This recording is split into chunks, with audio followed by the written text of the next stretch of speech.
தனம் தரும், கல்வி தரும், ஒரு நாளும் தளர்வறியா மனம் தரும், தெய்வ வடிவம் தரும், நெஞ்சில் வஞ்சமில்லா இனம் தரும், நல்லனவெல்லாம் தரும் அன்பர் என்பவர்க்கே கணம் தரும் பூங்குழலால் அபிராமி கடைக்கண்களே. அபிராமியுடைய கடைக்கண் பார்வையினால என் கடகராசி குழந்தைகளை சந்திப்பதிலே பெரும் மகிழ்ச்சி. பிள்ளைகளுக்கு இருக்கக்கூடிய பிரச்சனை என்ன?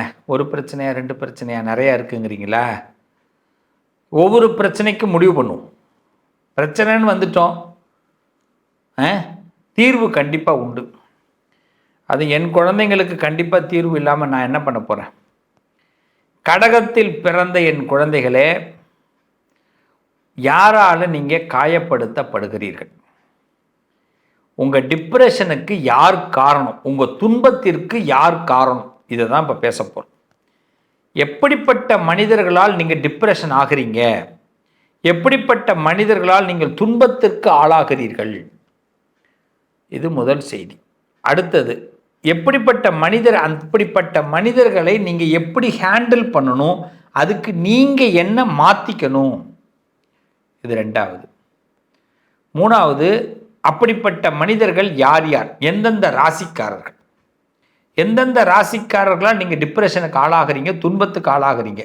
அவங்கள்ட்ட எப்படி எச்சரிக்கையாக இருக்கிறது? உங்களை துன்பப்படுத்துபவர்கள் யார்? இது மூணாவது. நாலாவது, இதுக்கு என்னதான் தீர்வு, என்ன பரிகாரம்? ஆக இந்த 4 விஷயத்தை பற்றி இப்போ அலசி ஆராய போகிறோம், பார்த்துருவோம். முதல்ல, இந்த கடகராசியோட டிப்ரெஷன் துன்பத்திற்கு யார் காரணம்? எப்படிப்பட்ட மனுஷங்கள்ட்ட நான் இருக்கணும் சார்? அவங்கள பார்த்தாலே எனக்கு உண்மையிலே செம்மையாக டென்ஷனாக வரும் சார், செம்மையாக டென்ஷனாக வரும். அப்படிப்பட்ட மனுஷங்களாம் இருக்காங்க, நீங்கள் சொல்கிறது கரெக்டு தான். அப்படி யார் யார் அப்படின்னா, இந்த நெருக்கமான உறவினர்கள், சொந்தக்காரன் முதல்ல கடகத்துக்கு எதிரி. எல்லா சொந்தக்காரனும் முதல்ல நல்லா பேசுகிற மாதிரி பேசி கடைசியில் நீ இப்படி இருக்கலான்னு பாருங்க, அங்கே ஏறிடும். நமக்கு சொல்லுன்னு ஏறும். படத்தில் சுல்லானுக்கு சொல்லுன்னு ஏறுதுன்ற மாதிரி கடகராசிக்காரங்கள நீங்கள் குறைச்சி எடை போட எல்லோரும் போடுவாங்க.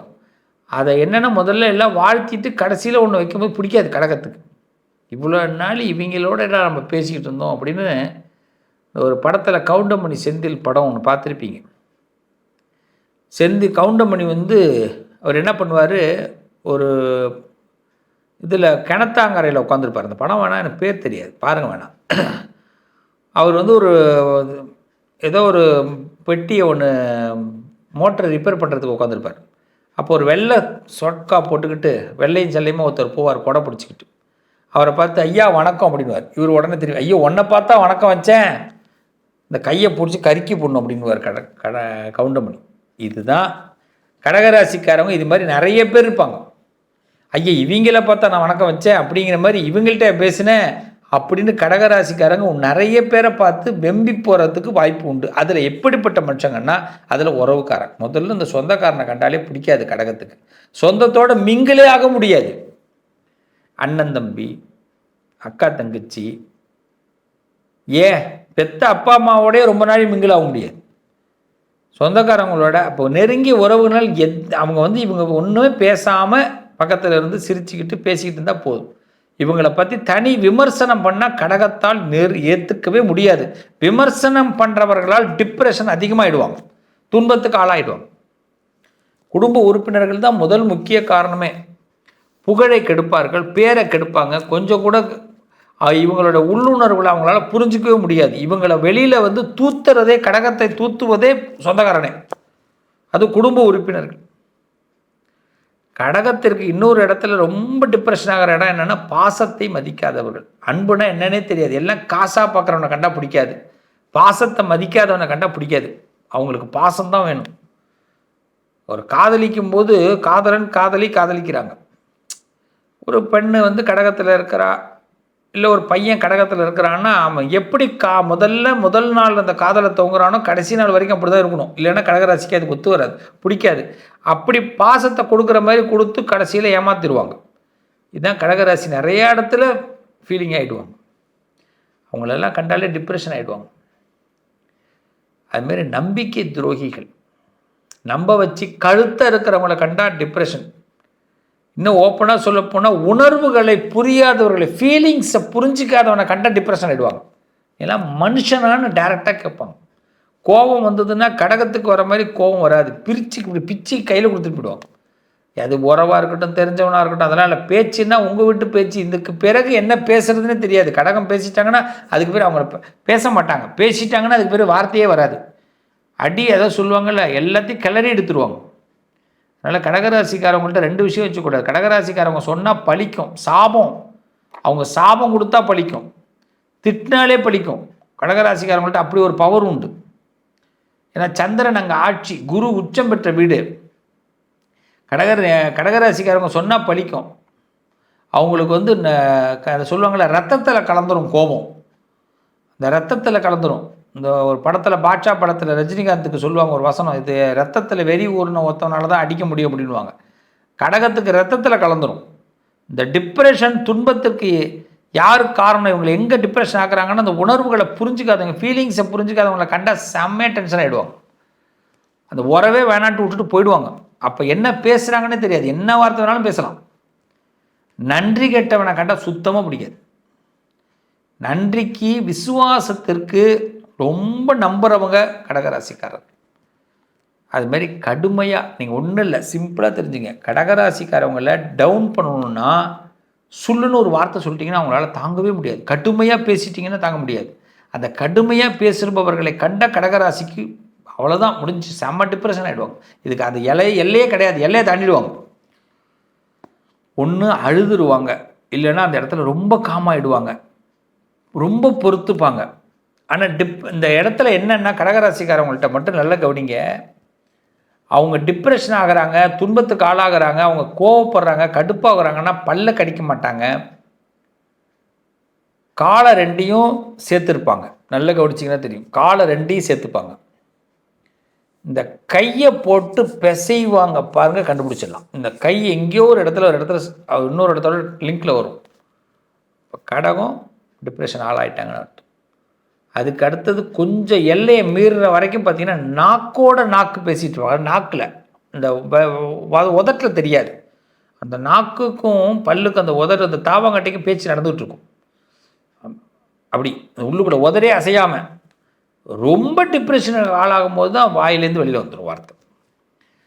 அதுமாரி பொய் சொல்பவங்களால் டிப்ரெஷன் ஆளாகுவாங்க. ரொம்ப ஓப்பனாக சொல்லப்போனால் கடகராசிக்கு அன்பை நிராகரிப்பவர்களை கண்டால் பிடிக்காது. அங்கே தான் ஓவர் டிப்ரெஷன். அவங்களுடைய நட்பை, அன்பை நிராகரிக்கக்கூடாது.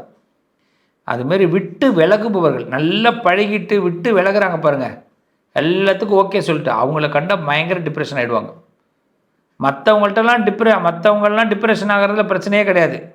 கடகராசிக்காரவங்கள்ட்ட பழகிட்டு நீங்கள் டிப்ரெஷன் கடகராசி ஆகிட்டாங்க, அவங்கள நீங்கள் ஏமாற்றிட்டு வரீங்க, விட்டு விலகுறீங்க, அன்பை நிராகரிக்கிறீங்கன்னா அவங்களுடைய சாபம் உங்களை சும்மா விடாதுன்னுவான். கடகத்துக்கு அப்படி ஒரு பவர் உண்டு. அதனால் கடகராசிக்காரவங்க எங்கெல்லாம் டிப்ரெஷன் ஆகிறாங்கன்னா அன்பை நிராகரிப்பவர்கள், விட்டு விலகுபவர்களை கண்டால் டிப்ரெஷன் ஆகிடுவாங்க. இப்போ என்ன பண்ணுறது? இவங்கெல்லாம் நம்மளோட இருக்கிறாங்க. இதுதான் நமக்கு டிப்ரெஷனுக்கு காரணம், இந்த துன்பத்துக்கு காரணம். இதுக்கு நாம் என்ன பண்ணுறோம் அப்படின்னா, எல்லாத்துக்கும் அதிகமாக உணர்ச்சி வசப்படக்கூடாது. சில இடத்துல உணர்ச்சியே இல்லாத ஆள் மாதிரி நம்ம இருக்கணும். இதை முதல்ல தெரிஞ்சுக்கணும். அதுமாதிரி பழசை நினைக்கவே நினைக்காதீங்க கடகராசிக்காரங்க. பழசெல்லாம் தூக்கி போட்டுருங்க, வேணாம். பழசே நினைக்கவே நினைக்காதீங்க. மறைமுகமாக சில விஷயத்தை எதிர்பார்க்காதீங்க. உங்களுக்கு பெரிய பிரச்சனை, நீங்கள் டிப்ரெஷனுக்கு எதிர்பார்க்குறக்கா, டிப்ரெஷன் துன்பத்துக்கு வர காரணம் உங்களால் நடக்கிறது என்னென்னா, நீங்கள் மறைமுகமாக சில விஷயத்தை எதிர்பார்ப்பீங்க. சிச்சி இல்லை அவர் செய்வார், எனக்கு தெரியும் அப்படின்னு. அவ்வளோதான், அவன் சங்கு ஊற்றிட்டு போயிடுவான். நம்ம அதில் ரொம்ப ஏமாந்துடுவோம். அதுமாரி உங்களுக்கு பாதுகாப்பாக இருக்கீங்க, நீங்கள் முதல்ல உணருங்க. உங்களுக்கு பாதுகாப்பு இல்லைனாலும் டிப்ரெஷன் ஆகிடுவீங்க. இந்த தயவு செய்து கடகராசிக்காரர்கள் சில நினைவுகளில் வாழாதீர்கள். ஏதாவது ஒரு விஷயத்தை நினச்சிட்டு அதிலேயே வாழ்கிறது, அதெல்லாம் வேண்டாம். நீங்கள் கண்ணுக்கு நேராக கடவுள்கிட்ட கேட்டால் உடனே அன்பை காட்டுவார், பணத்தை காட்டுவார், காசை எல்லாத்தையும் காட்டுவார் கடவுள். ஆனால் நீங்கள் இந்த நினைவுகளில் வாழாதீங்க, அது உங்களை பெரிய பெரிய டிப்ரெஷன் கொண்டு போகும். அன்புக்காக இயங்காதீங்க ப்ளீஸ். அன்பு கொடுக்கறதுக்கு உங்களுக்கு கோடான கோடி மக்கள் வருவாங்க. நல்ல மனிதர்கள் ஆண்டவன் காட்டுவான். ஆனால் எந்த அன்புக்காகவும் இயங்காதீங்க. இதான் கடகராசி பிள்ளைகள் டிப்ரெஷன் ஆகிறதுக்கு காரணம். இன்னொன்று, எந்த ராசிக்காரர்களால் கடகராசி அதிகமாக டிப்ரெஷன் ஆவாங்க? யாரை கண்டாலே பிடிக்காது கடகராசி அப்படின்னா, முதல் இடம் கடகராசியோடைய டிப்ரெஷனுக்கு முதல் இடம் அவங்களை கண்டாலே எனக்கு பிடிக்காது அப்படின்னு சொன்னால், தனுசு ராசிக்காரர்களுக்கு கடகராசிக்காரர்களுக்கும் ஏகப்பட்ட சிரமங்கள் ஏற்படும். அவங்கள கண்டால் பயம் ஏற்படும். விருச்சக ராசிக்காரர்களை கண்டால் கடகத்திற்கு பிடிக்காது. மகர ராசிக்காரர்களை கண்டால் கடகத்திற்கு பிடிக்காது. கும்பராசிக்காரர்களை கண்டால் கடகத்துக்கு பிடிக்காது. டைரக்டாக எதிர்பார்ப்போம், எதிர்ப்புகள் வரும். விருச்சகம், தனுசு, மகரம், கும்பம், சனி வீடு 2, குரு வீடு 1, செவ்வாய் வீடு, இது எல்லாமே அப்போசிட் கடகத்துக்கு, அப்போசிட். அதே குரு வீடான மீனம் செட் ஆகும், தனுசு செட் ஆகாது. தனுசு கிட்ட பயம் வந்துடும் கடகத்துக்கு. அதனால் கடகராசிக்காரவங்களை டிப்ரெஷன் ஆக்குறது இவங்கெல்லாம் தான். அடுத்தது ரொம்ப முக்கியம், இந்த கடகராசிக்காரரோட டிப்ரெஷன் கிளியர் ஆகிறதுக்கு 2 வழி தான். ஒன்று, சிவ வழிபாடு. சிவலிங்கத்தை வழிபாடு பண்ணுங்க. வில்வத்தினால சிவனுக்கு அர்ச்சனை பண்ணுங்க. வில்வத்தை வாங்கி கொடுங்க. எவ்வளோ டிப்ரெஷன் இருக்குன்னு அவ்வளோ டிப்ரெஷன் குறைஞ்சிடும். வில்வ அர்ச்சனை மட்டுமே கடகராசிக்காரர்களோட டிப்ரெஷனை கிளியர் பண்ணும். அடுத்தது, வெளிப்படையாக மனசில் உள்ளதை பகிருங்க, தப்பு இல்லை, போதும். இது வரைக்கும் மனசுக்குள்ளே வச்சுக்கிட்டு வெளியில் இவங்க காயப்படுவாங்க அவங்க காயப்படுவாங்கன்னு நினச்சதெல்லாம் போதும். என்ன நினைக்கிறீங்களோ, நீ கெட்டவனா கெட்டவன்னு சொல்லுங்கள், நீ நல்லவனா நல்லவன் சொல்லுங்கள். வெளிப்படையாக ஒரு விஷயத்தை பகிருங்க. நீங்கள் ரொம்ப ரிலாக்ஸ் ஆகிடுவீங்க, காம் ஆகிடுவீங்க. இதான் உங்களுக்கு தீர்வு, இதான் பரிகாரம். சிவனை கும்பிடுங்க. எங்கேயோ ஒரு இடத்துல முருகன் கனெக்ட் ஆகிடுவார். கனெக்ட் ஆகி அவர் உங்களை விட்டு போகவே மாட்டார். அதனால் முருகனுடைய கந்தசஷ்டி கவசம், கந்தசஷ்டி விரதம், கந்தசஷ்டியில் சுவாமியை வழிபாடு பண்ணுறது, முருகனோட டைப் ஆகிறது, இதெல்லாம் கடகத்தோடைய பெரிய பலம். இதுதான் தீர்வு. இங்கெல்லாம் டிப்ரெஷன் குறைஞ்சிரும். டிப்ரெஷன் அதிகமாக இருக்கும்போது கடகராசிக்காரங்க தயவு செய்து தூங்கிடுங்க. நல்ல தூக்கத்தை போட்டுருங்க. கண்ணா பின்னாடி பிடிச்சதை சாப்பிடுங்க. அன்றைக்கி டயட்லாம் இருக்கக்கூடாது. ரொம்ப டிப்ரெஷன் ஆகிட்டிங்கன்னா நல்லா சாப்பிடுங்க, நல்லா தூங்குங்க, கண்ணு மட்டும் முழிக்காதீங்க, செல்லு பார்க்காதீங்க. டிப்ரெஷன் ஆகிற இடத்துல செல்லு பார்க்குறது, கண்ணு முழிக்கிறதுலாம் அழுக வந்துடும். நல்லா தெரிஞ்சுங்க. நீங்கள் செல்லு மட்டும் டிப்ரெஷனில் இருக்கேன் சார், என்னை ஒருத்தவங்க காயப்படுத்திட்டாங்க, என்னை துன்பப்படுத்திட்டாங்கன்னா, கடகராசி தயவுசெய்து செல்லெல்லாம் பார்த்துட்டு உட்காந்துருக்காது, வேண்டாம். நல்லா சாப்பிடுங்க, நல்லா தூங்குங்க. எல்லாருக்கும் பிரச்சனை இருக்குது, அதில் உங்களுக்கு மட்டும் என்ன பிரச்சனை? எல்லாருக்கும் பிரச்சனை இருக்குது. அந்த பிரச்சனை உங்களுக்கு ஆட்டோமேட்டிக்காக கிளியர் ஆகிடும். தூங்கி எழுஞ்சிங்கனாலே ரிலாக்ஸ் ஆகிடுவீங்க.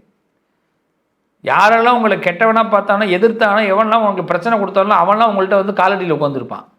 குட் மார்னிங் மெசேஜ்லாம் போடுவான், குட் ஆஃப்டர்நூன், குட் ஈவினிங்லாம் போடுவான். உங்களுக்கு மாற்றமாக இருக்கும். அப்போ உங்கள் டிப்ரெஷன் உங்களை காயப்படுத்தணும்னு நினைக்கிறான், அவ்வளோதான். அவனுக்கு இடம் கொடுக்கக்கூடாது. சிவனை வழிபாடு பண்ணுங்க, போதும். நல்லா இருப்பீங்க, நல்லது நடக்கும். உங்கள் அதிர்ஷ்டத்திற்கான தீர்வு: கல்வி, பதவி, யோகம், தொழில் வளர்ச்சி பெருக. ஜாதகம், வாஸ்து, திருமண பொருத்தம் பார்க்கவும், பிரசன்னம் கேட்கவும். Positive lion doctor Sivasri Manikanda Sivam. தொடர்பு கொள்ள வேண்டிய வாட்ஸ்அப் எண் 7904137178.